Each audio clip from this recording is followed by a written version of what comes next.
Hello and welcome to the Fourth and Fierce podcast. My name is MJ. This is the first and only podcast or fan cast, if you will, hosted by a woman of color, Black woman to be more specific, who is a massive NFL fan and has been one since like early 80s.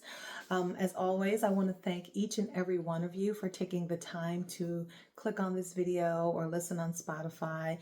Your support is greatly appreciated. I am grateful to each and every one of you. As always, please like, follow, subscribe, and share. It costs nothing to do that. Fourth and Fierce is the name of our podcast here. And if you want to email me, you certainly can. You can go ahead and send that email to fourthandfierce@gmail.com. That's the number 4, THANDFIERCE, and that's at gmail.com. And we're going to dive right in because we have actual football to talk about again. So the preseason's over. There were no preseason games this weekend for a big reason. The big reason is that college football started this week, and it was a great weekend. I'm not a huge college football fan. I do watch like the playoffs and like the big games. Of course, I'm from Michigan. We're go blue over here. If you're go green, that's cool for you. My son went to Michigan State because he's a Trader, but we are U of M fans over here. That's what we do. But in any event, there were plenty of games, good ones. My Wolverines won, so that was good, but we were playing New Mexico, so I wasn't too concerned about that. But there were way bigger stories this week in college. So I'm going to dive into those. And the first I want to talk about is Bill Belichick. So this episode is a little late. It's coming out a little later on Tuesday because I wanted to watch the North Carolina TCU game with Bill Belichick's first his debut as a college coach. And it did not go well. They got beat pretty bad. I think it was 48-14. I mean, they marched down the field in the very beginning, scored a touchdown, looked great. After that, it's like they took the wheels off the car and just laid in the middle of the street. It was just a disaster. It was just not very good. Just very sloppy play. Things you don't necessarily expect from a Bill Belichick team, but this is college. They did not look good at all. And then after the game, the TCU coach had words. It's like, we feeling disrespected because the mighty Bill Belichick came in here and we wanted to make a statement. And I kind of knew that. So we have to remember TCU is a school that's been not getting the respect they necessarily deserve for quite some time. They have played in the national championship. They've always had a really good team, but they just they usually get to the game and kind of fall short because they come up against better teams. And I think they felt a little bit disrespected regarding this whole Bill Belichick thing. No one was talking about the players on TCU, that running game that looked like it could run over anything. I don't know if it was just the North Carolina or what that they could do it, but we'll see next week. They looked solid and they wanted to make a statement like, yes, we don't care that Bill Belichick's here. Bill Belichick is an NFL coach. This is different. And it is. College is majorly different from the NFL in a way that, I know I've talked about this before, college basketball's transition and the way the game is played in college basketball is a little bit more conducive to what you will see in the NBA, whereas the NFL game is different. They have different rules. The players, just watching the games as a fan, it's much, much faster. Like the game moves really fast in the NFL, and that's a transition. So I think, not to mention, I think Bill has somewhere around 70 new players. So they're all just meshing together. They're melding together, and it's going to take a little bit of time. So I'm not making excuses. I'm just kind of saying this is one of the main reasons why that team didn't win. It's going to take a minute. And that game was star-studded. Everybody was there. Michael Jordan was there. I believe, was it Emmitt Smith? It was a lot of people there. It was a lot of North Carolina fans there, mostly basketball people, not a lot of football. But it goes to show you that you can be the greatest coach in NFL history. When it's something new, there's going to be a transition and there's going to be a kind of a lull there, and it's going to be a learning curve, so to speak. And this is where Bill Belichick is going to have to kind of get his footing because this isn't his ground. This ground belongs to some legendary coaches, Bear Bryant, Nick Saban, much as I don't like him. This is a legendary coaching tree. Like college football has some legendary coaches. So, he's jumping into something a little bit new. Yes, it's still football, but it's really not the same. So good luck to him and the Tar Heels. I'm not a Tar Heels fan. Okay. Again, you heard me say I'm a U of M fan. As a U of M fan, I don't like the Tar Heels because I remember the NCAA basketball championship in the 90s, but I'm not getting into that because this is a football show. We're not talking about that today. So the other major big story in college was Arch Manning. Now, I think that I don't want to say we because I'm not a part of the media. I'm just a fan. But the media kind of put a lot of pressure on this young man to be like, they were calling it the Great White Hope. That's not what I was calling it, but that's what they were calling it. They put a lot of pressure on this young man, like, oh, he's going to win the Heisman. He's going to do all these great things. And those things are still kind of possible. But he didn't put this pressure on himself. And I think we're kind of looking at this in a very odd way, in my opinion. Arch Manning is not the child of Peyton or the child of Eli. His father is Cooper. Now, Cooper played, I think, 1 year. I don't know if he got a whole year in in Ole Miss when they discovered he had some condition and he could no longer play. Cooper was a wide receiver. Cooper was fast. He's the one Manning that Archie Manning, their father, had, who was athletic, so to speak. He's the one who had the speed. He was like, he had more athletic ability. He had more of that of his dad, whereas Peyton is all up here, and Eli's just, I don't know. Eli's just lucky. I don't know. Eli's just, I don't know. He doesn't really have either, but he's a smart QB. But Cooper had a physical ability, and his son has a bit of that. And I think everyone was putting this pressure on him because of his last name and because of his uncles and because of his grandfather, that he's just going to be the greatest. I didn't think that. Now, I was interested to see what Cooper does, to see if he does well, to see if he can progress, because you have to remember he didn't start. And the reason he wasn't starting in Texas last year because he wasn't good enough to start. I mean, it's really that simple. And he has to follow his own path. And again, I'm not making excuses. I'm just simply stating that Cooper Manning he's not Peyton, he's not Eli, he's not his dad, and he's not Archie. He's his own person. And I think the scrutiny is kind of, I think it's unfair because he's never come out and said a thing about, I'm the best, I'm the greatest. He just said, I want to forge my own path and do my own thing. It was the media making this young man out to be something that he never said he was, never said he was trying to be. Never. He just wanted to play and prove himself. And I get that. And I mean, the media was just like running away with it. Like they were just like all over. And I hate to bring up the Shador thing, but to me, it feels as though they're looking at Cooper and giving him a little bit more grace than was given to Shador. Wonder why. What's the difference between the two? They both come from NFL royalty. I mean, let's face it. Peyton Manning is NFL royalty. Their dad is royalty in New Orleans forever. Like Archie Manning has some crazy games. Deion Sanders is probably the greatest DB corner ever. I mean, argue with your mama. Don't argue with me. He is. No, he didn't tackle, but he made it so you did not even attempt to throw where he was. Like this is who Deion Sanders was. I was there to witness Deion Sanders. He came out in that draft that had everybody in it: Troy Aikman, Barry Sanders, Deion Sanders. Like I think did Derek Brooks come out in that one? I don't know. That was a great draft class. I think it was 89. But in any event, they both come from royalty. They're both children of privilege, and they both were groomed, so to speak, to be what they're coming out to be. The difference is, I'm not saying that either one, I'm saying both of these young men have talent, but the way the media has covered Shador versus the way they're covering Arch it's vastly different. It's vastly different. And you have to ask yourself, I wonder why that is.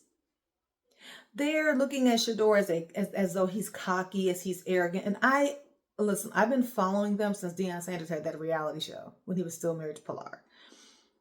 I've never heard him say anything negative, mean, hateful, hurtful. He's always poised. He's always respectful. He's a young man who knows that he comes from privilege, and he's not humble, and he doesn't have to be.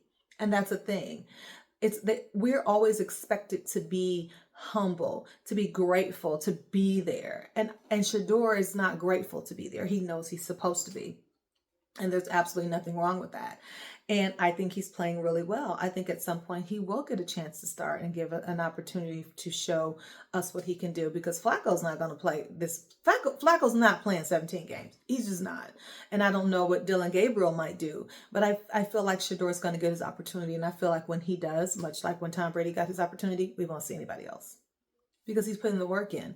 And I feel the same way about Arch. I don't think he's a bad QB. I think the media and social media and all these people put so much on him. And he never said a thing. I've watched him too. He's pretty, he has a little more swag than his uncles for sure.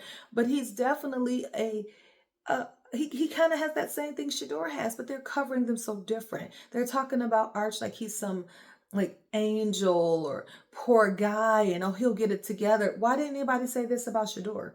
When Shador was playing in Colorado, he had that line was not very good, and he still managed to make a lot of things happen. This young man was put in a great position. Now, granted, I don't think he played that bad. I watched the game. He looked a little, he missed some stuff in the beginning. He missed quite a few passes. He was overthrowing receivers. The pass rush had him a little off his game. These are things he can fix. But he also played the defending national champions in Ohio State. I don't like Ohio State. I'm from Michigan, period. That's what we do here. Okay. We've owned y'all for 4 years. I'm done here. I'm not doing it. But in any event, they played the defending national champion. They only lost by 7. It wasn't a complete blowout. Could he have played better? Yes. Does he need to look at this film and make corrections? Absolutely. But I don't think he deserves the media scrutiny that he's getting. And I don't think Shador deserved it either. I think both of these young men deserved an opportunity to get out and be their own person and not have to live in the shadow of the person that came before them. And in the case of Arch, that's not his dad. His dad is not even a football player. We don't even know how close he is to his uncles. You don't know any of that. But with Shador, we know that his father has coached him from the time he was little. So these are just some of those are the 2 big stories that I saw coming out of college this weekend. Like I said, those were really good games. As I said, the Wolverines won because, yeah, we did. With Wolverines, baby, that's what we do. And we will continue to win. Now, we're getting sanctioned and things like that for cheating. I'm not getting into that either, because I just feel like every time Michigan wins anything, whether it's in basketball, whether it's in college, whatever it is, football, whatever it is, it's always they want to put an asterisk by it or do something by it. Now, we're not the first or only team to do things like this. Remember Pete Carroll and USC and everybody leaving and all this, leaving the USC coaching program because he knew it was coming down the pike, the same thing that Harbaugh did. I don't want to hear it. I don't want to hear it. We won, period. I will never put an asterisk by our undefeated season. I will never put an asterisk by us beating everybody, because we did, period.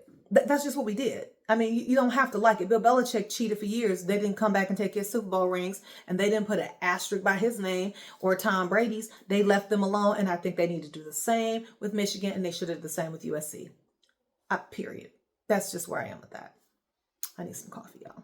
Got my Hello Kitty pumpkin cup my best girl got me. I know it's a bit early, but it's fall. It feels like fall here anyway. So let's dive into some NFL talk. We've been in college this entire time.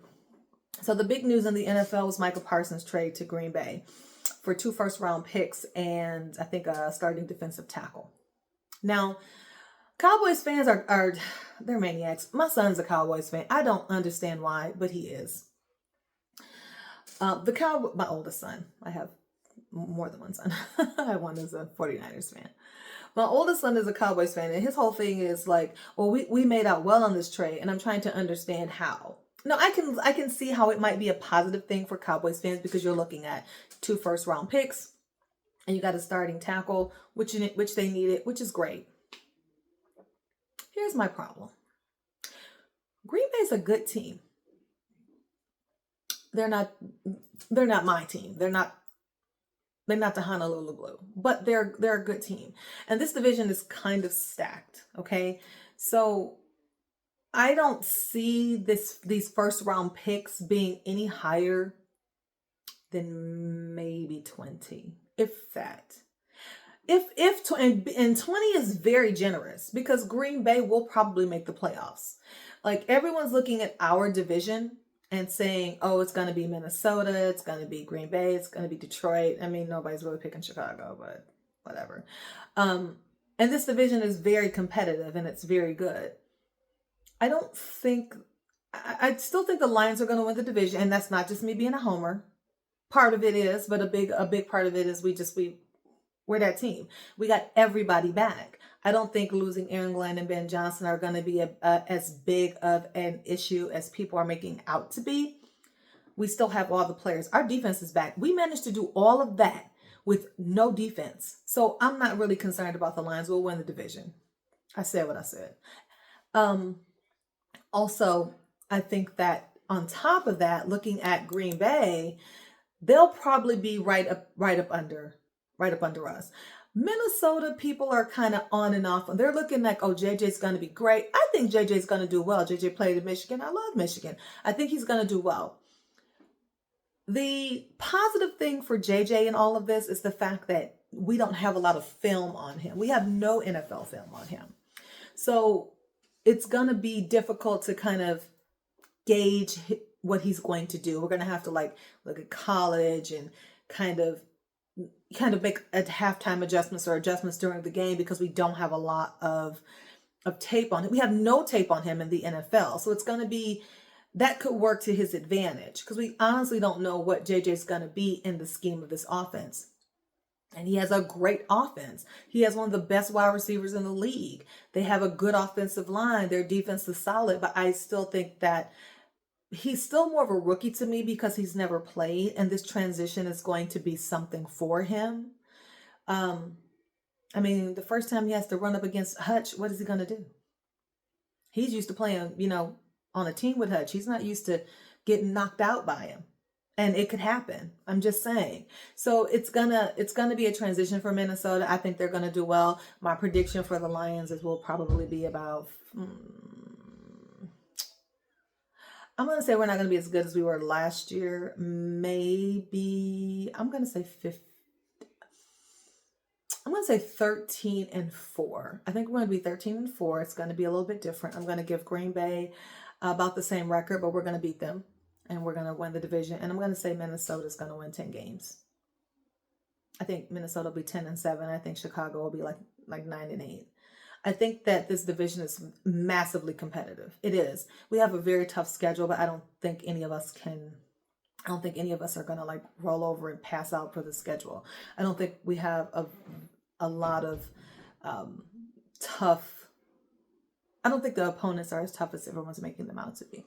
I don't. I think our biggest issues here will be Philadelphia, which is just defending champs, and they're great. I think Baltimore's, that stopping that run, we just weren't doing it. Like we just weren't. None of us in this division. So those are going to be the toughest games, and then there's going to be a couple misnomers, couple onesie-twosie, things like that. But I really think that this division is going to be highly competitive, and I don't foresee. I don't foresee those draft picks turning into something like high for them. So that's the first part. And the second part is you're losing this is a Hall of Fame player. This is a once in a generation player. And I just don't understand. I don't understand why not pay him. I just don't. I don't get it. This was the best player on your team last year. I mean, period. CD is great. Everybody's great over there. But Dak was out and he kept you in games. He won you some games. Like you can't really replace a Micah Parsons. It's like replacing Reggie White. You can't do it. You just can't. That is a different kind of talent. And I just don't know what the thought process was. I think it was, and this is me personally as a fan, I think it was Jerry's ego. that got in the way. I think he was feeling, disrespected, and he felt like he should have, he's a billionaire, and they feel they have certain ways and feelings about them, and that's what I think. I think Jerry was he felt disrespected, and he felt like that, he had to make a statement. I don't think this is the right statement to make, if I'm being honest. I think this is going to set the Cowboys back. And you have to think of this division. This division is only getting better, much like the NFC North. Philadelphia is coming back with everybody. And they're a great team. Then you have Washington, who is right on their heels.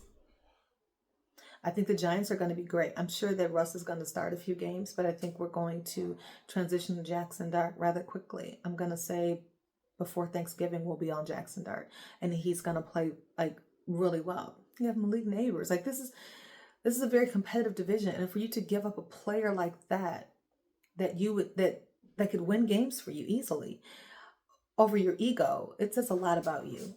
It just doesn't make any sense to this fan. It just doesn't. But everyone else got their deal. Trey Hendrickson got his deal in Cincinnati. Scary Terry got his deal in Washington. They waited until the preseason was over. I'm sure they had negotiations and did the things that they needed to do to kind of prolong this as much as possible. But I kind of knew that it wasn't going to work with Micah and Jerry. And the main reason I knew that I didn't think it was going to work for the two of them is because it was so much scrutiny in the media. It was just so much. And that's one of the things I don't love about the media is that they get a story and they just dig all their teeth into it, because I don't understand why we're always talking about the Cowboys. They have really not been relevant in forever. They haven't they haven't done anything. We're always talking about them. Why? They're the third best team in their division, and that's me being generous. They're really I don't know. Jerry does great marketing. He can stick with that, but part of me doesn't think he wants to win. I think that I don't know. He gives me that vibe that I got from William Clay Ford back in the day. And everyone knows I don't like that man. I never did. He never cared if the Lions won. He cared that we were sold out, and we were always sold out. He never cared if we won or not. And as a fan who has been watching the Lions since forever, since I could remember watching television. My dad had a floor model TV, that's how old I am, with a little TV on top so we could watch both games at once. I remember so many heartbreaking losses and heartbreaking games because William Clay Ford was getting paid, and that's all that mattered to him. And then his wife, when he passed away, rest in heaven, his wife took over, and she just kind of did the same thing. Thank God for Sheila Fordham. Thank God for her, because when she came in, she immediately, turned the entire program around. The Lions look better than they have my entire life, and I'm almost 50 years old. They look better than they've ever looked in my life, and I've always been proud to be a fan, and I'll argue people down. I didn't care if we were over 16. I don't care about that 50, I think it was 52 to 3 or something loss we had against the Eagles in the wild card many, many years ago. If I'm wrong, correct me, but we were beat. I've never missed a Lions game, and I'm not going to start. I mostly watch Red Zone now because I want to see all the games, but believe you me, if Red Zone's on the laptop, Lions are on the big TV, or vice versa. I'm always watching the Lions. And the problem that I've had is this is the first time in the last, I want to say 4 years or so, where we really look like we can make moves. And that's all her. And Jerry Jones has given me that vibe, I think, that you get from William Clay Ford. The only difference is William Clay Ford hired people. Jerry's not going to hire anybody, and he needs to. There needs to be a real GM in the building. There needs to be a real GM in the building. Jerry's a businessman. He's smart. He's savvy. He's an incredible marketer, because we're always talking about his team, but he's not a football guy. As much as he wants to be, he isn't. And it's cool. You don't have to be. Just, George W. Bush that thing and hire people who are smarter than you to get the job done. That's all I'm saying. And I think that if he, relinquished some of that control and power, I think that he would the team would be much better and they would move forward. That's where I am with the whole Micah Parsons situation. But we do have football on this Thursday, and I'm super excited. So we have, speaking of the Cowboys, versus the Eagles on Thursday. And I think we have a Friday game this week. We have the Chiefs and the Chargers. So that's going to be fun games to watch. We'll preview those and talk about those a little bit on the next episode. I'm sorry, we'll break those down in the next episode along with the other games that are popping off this Sunday, honey. Games are back. I'm so excited. But I'm going to do a quick preview of those two games. Most of the games that are coming out this weekend are division games. Like, we're playing Green Bay and we're underdog.